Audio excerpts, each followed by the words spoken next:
Bonjour à tous, bonjour à toutes. Je suis totalement tombé des nues aujourd'hui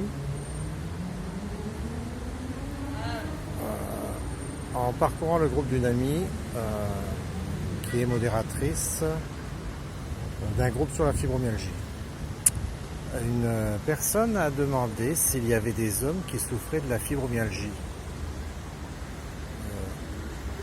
Très bonne question, mais je pensais que la question était en fait réglée depuis au minimum le rapport de l'AS de 2010, si ce n'est la reconnaissance de la fibromyalgie en 1992.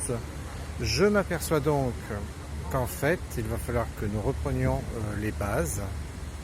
Je croyais, moi, qu'avec l'ensemble des associations, des groupes Facebook, des forums et tutti quanti, je pensais quand même que la fibromyalgie était enfin un peu connue. Je vous avoue que je tombe des nues. Donc c'était une très bonne question, effectivement. Et il y a des hommes fibromyalgiques, sans doute plus qu'on ne croit d'ailleurs. Mais quand ça arrive aux hommes, il paraît que c'est encore plus difficile et plus douloureux. Je n'en sais pas plus à ce niveau-là, parce que vous savez que personnellement, je ne suis pas fibromyalgique, je ne suis que le président de l'association fibromyalgie.fr. Cependant, donc, il nous faut reprendre les bases. Alors, je vous pose une question, toute simple, aux anciens, aux nouveaux. Qu'est-ce qui serait indispensable à une personne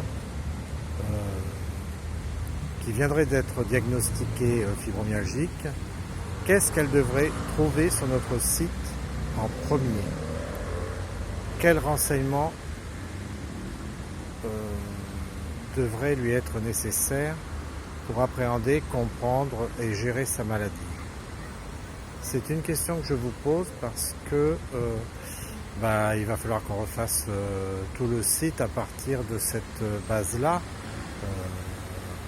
en prévision d'ailleurs du rapport de l'INSERM qui va amener certainement beaucoup de questions dans les mois à venir et certainement l'année prochaine. Voilà, donc c'était mon interrogation du jour. À vous la parole et je rends la caméra au studio.